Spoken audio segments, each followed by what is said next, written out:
Bonsoir.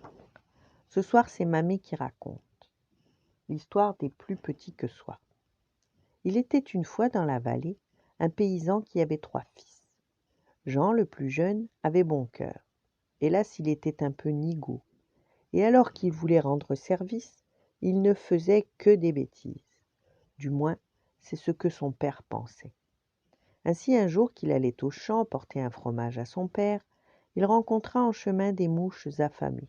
De bon cœur, il leur distribua tout le fromage. Une autre fois, il devait rapporter à la maison 3 poissons pêchés par son père, mais en chemin, les poissons eurent soif. Alors Jean, charitable, les remit dans la rivière. Peu après, il vit une fourmilière presque inondée par la pluie. Pour sauver les petites fourmis, il leur donna généreusement son manteau, pour les abriter. « Mais pourquoi mon fils est-il si bête ?» soupira le père. Un jour, le roi tomba malade. Pensant que des poires pourraient le guérir, il fit savoir qu'il donnerait sa fille en mariage à celui qui lui en apporterait. « Porte-lui donc des poires de notre verger, dit le paysan à son fils aîné.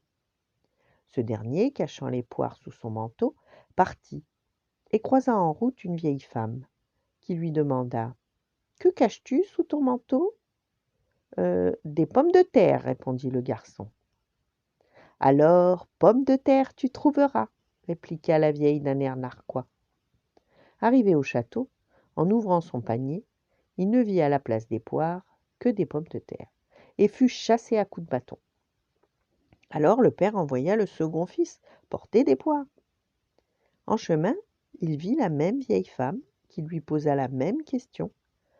Il répondit « Des cailloux ?»« Alors des cailloux tu trouveras, dit la vieille d'un air malicieux. Au château, le roi, ne trouvant dans le panier que des cailloux, fit chasser le garçon. Enfin, ce fut Jean qui fut désigné pour porter les poires. Quand la vieille femme l'interrogea, Jean simplement dit « Ce sont des poires, pour le roi ». Il en fit même goûter quelques-unes à la vieille. Au château, ce fut bien des poires qu'il offrit. Le roi les mangea et guérit aussitôt. Mais, ne voulant pas donner sa fille à un sot, il imposa à Jean 3 épreuves. Remplir avant ce soir 100 sacs de grains de blé, retrouver 3 diamants perdus au fond de la mer et reconnaître la princesse au milieu de 100 filles voilées. Jean, découragé, vit alors venir la vieille femme qui lui dit « Ne pleure pas, je suis en fait une fée.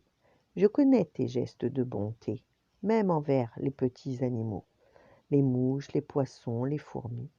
Je vais t'aider. » Elle prononça des paroles mystérieuses et aussitôt, des fourmis remplirent les 100 sacs de blé et des poissons retrouvèrent les 3 diamants au fond de la mer. Arrivé à la dernière épreuve, devant l'assemblée des 100 jeunes filles voilées, une des mouches qui l'avait aidée vint se poser sur la joue de l'une d'elles. Jean, le cœur battant, s'avança et leva le voile. C'était bien la fille du roi. C'est ainsi que Jean, qui passait pour un benêt, épousa la plus jolie des princesses. Voilà, bonne nuit, faites de beaux rêves et à demain.